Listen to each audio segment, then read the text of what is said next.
नमस्कार साथियों। आज के इस विशेष विश्लेषण में हम एक बेहद ही दिलचस्प और ज़रूरी विषय पर बात करने वाले हैं।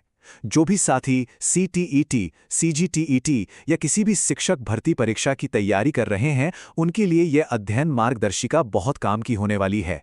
आज हम ध्वनिक शिक्षा शास्त्र यानी अकूस्टिक पेडागोजी के मूल आधार को डिकोड करेंगे। चलिए बिना देरी किए इसमें गोता लगाते हैं। ठीक है, तो जल्दी से देख लेते हैं कि आज के हमारे इस विश्लेषण की रूपरेखा क्या है। सबसे पहले हम बात करेंगे परीक्षाओं के लिए ध्वनिक आधार की, इसके बाद सुनने की भूमिका, फिर बोलने की भूमिका पर चर्चा होगी। हमारा चौथा बिंदु होगा भाषा एक उपकरण के रूप में, और अंत में हम एक त्वरित संकल्पना ज्ञान परीक्षण यानी कॉन्सेप्ट नॉलेज चेक करेंगे। तो चलिए सीधे अपने पहले भाग की ओर बढ़ते हैं, परीक्षाओं के लिए ध्वनिक आधार और शिक्षक भर्ती की तैयारी। शिक्षक भर्ती की तैयारी करने वाले हर उम्मीदवार के लिए इन शैक्षिक अवधारणाओं की मजबूत पकड़ होना बिल्कुल जरूरी है। मुख्य रूप से ये पूरा विषय सुनने और बोलने के शिक्षा शास्त्र पर टिका है। देखिए, ये सिर्फ रटा रटाया भाषा विज्ञान नहीं है, ये असल में इस बात का विज्ञान है कि कक्षा के माहौल में ध्वनियों और शब्दों का लेनदेन कैसे काम करता है। उदाहरण के लिए, जब कोई शिक्षिका ब्लैक बोर्ड पर क लिखकर उसकी ध्वनि निकालती है और पूरी क्लास उसे दोहराती है, तो ये उसी ध्वनिक आधार का एक जीता जागता व्यावहारिक रूप है। परीक्षा बनाने वालों का मुख्य मकसद यही जांचना होता है कि हम बतौर शिक्षक बच्चे के इस भाषाई सफर को कितनी गहराई से समझते हैं। अब आते हैं दूसरे हिस्से पर, जो है सुनने की भूमिका, यानी हमारा पहला शैक्षणिक स्तंभ। किसी भी नई भाषा की शुरुआत हमेशा कानों से होती है ना?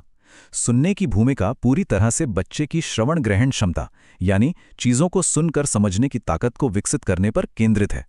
इसे ऐसे समझिए कि सुनना कोई निष्क्रिय काम नहीं है, बल्कि ये एक बहुत ही सक्रिय प्रक्रिया है।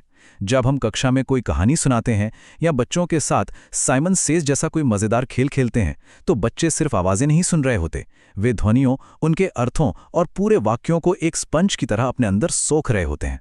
यह ध्वनिक शिक्षा शास्त्र का सबसे पहला और बुनियादी कौशल है। सुनने के बाद बारी आती है हमारे तीसरे भाग की, बोलने की भूमिका, जो हमारा दूसरा शैक्षणिक स्तंभ है। जब बच्चा चीजों को ग्रहण कर लेता है तो उसे बाहर भी तो आना चाहिए। यहीं पर बोलने की भूमिका आती है। शिक्षा शास्त्र का यह हिस्सा बच्चे की श्रवण अभिव्यक्ति क्षमता यानी खुद को एक्सप्रेस करने की ताकत को संवारने पर केंद्रित है। जब बच्चे बोलते हैं तो वे असल में अपने ज्ञान और विचारों को शब्दों की शक्ल दे रहे होते हैं।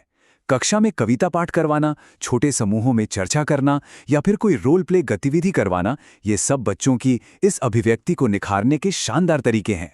और ये तुलना बिल्कुल स्पष्ट रूप से दिखाती है कि ये दोनों स्तंभ किस तरह एक दूसरे के पूरक हैं। एक तरफ है सुनने की भूमिका, जो हमारी ग्रहण क्षमता है, और दूसरी तरफ है बोलने की भूमिका, जो हमारी अभिव्यक्ति क्षमता है। ये दोनों सिक्के के दो पहलुओं की तरह हैं। एक के बिना दूसरा अधूरा है, और किसी भी बच्चे का संपूर्ण भाषाई विकास इन दोनों के सही संतुलन पर ही टिका होता है। आगे बढ़ते हैं हमारे चौथे भाग की ओर, भाषा एक उपकरण के रूप में, इसका कार्य और अनुप्रयोग। तो सवाल ये उठता है कि सुनने और बोलने की इस पूरी प्रक्रिया का अंतिम परिणाम क्या होता है। भाषा का असली कार्य केवल हवा में शब्द उछालना नहीं है, इसमें सुनने की भूमिका भी शामिल है और बोलने की भी। लेकिन सबसे बड़ी बात यह है कि यह बच्चे के लिए एक उपयोगिता के रूप में काम करती है। ये उनके लिए एक ऐसा जरिया बन जाती है जिससे वे अपना काम निकलवा सकते हैं। और यहीं से निकलकर आता है हमारा सबसे बड़ा निष्कर्ष, बच्चे भाषा का उपयोग एक उपकरण यानी टूल के रूप में करते हैं। परीक्षा के नजरिए से ये एक बहुत ही मूल्यवान कॉन्सेप्ट है। जरा सोचिए, जब एक छोटा बच्चा रोने या चिल्लाने के बजाय खिलौना मांगने के लिए स्पष्ट शब्दों का इस्तेमाल करना सीख जाता है, तो वो क्या कर रहा है?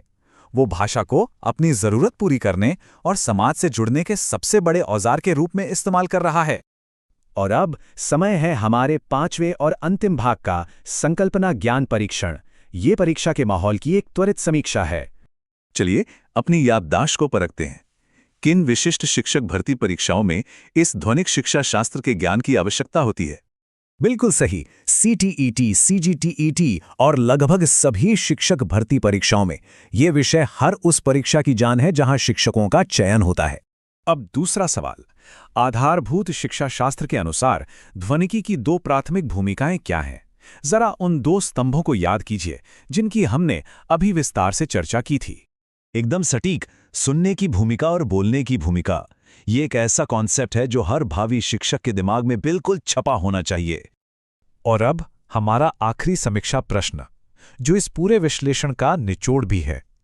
बच्चों के लिए भाषा का प्राथमिक कार्य क्या है? जी हाँ, वे इसका उपयोग एक उपकरण के रूप में करते हैं। भाषा केवल स्कूल में पढ़ने वाला कोई विषय नहीं है। ये बच्चों के हाथ में वो जादुई चाबी है जिससे वे अपनी दुनिया के सारे दरवाजे खोलते हैं। तो इस विश्लेषण का अंत हम एक गहरे विचार के साथ करते हैं। यदि बच्चे मूल रूप से एक उपकरण के रूप में भाषा पर निर्भर हैं, तो जरा सोचिए, सुनने और बोलने के शिक्षा शास्त्र में महारत हासिल करना एक शिक्षक की उनके भविष्य को आकार देने की क्षमता को कितना बदल सकता है। एक शिक्षक के तौर पर हमारी समझ बच्चे के इस टूल को कितना मजबूत और धारदार बना सकती है, ये वाकई एक बहुत बड़ी जिम्मेदारी है। इस विश्लेषण में हमारे साथ जुड़ने के लिए बहुत बहुत धन्यवाद।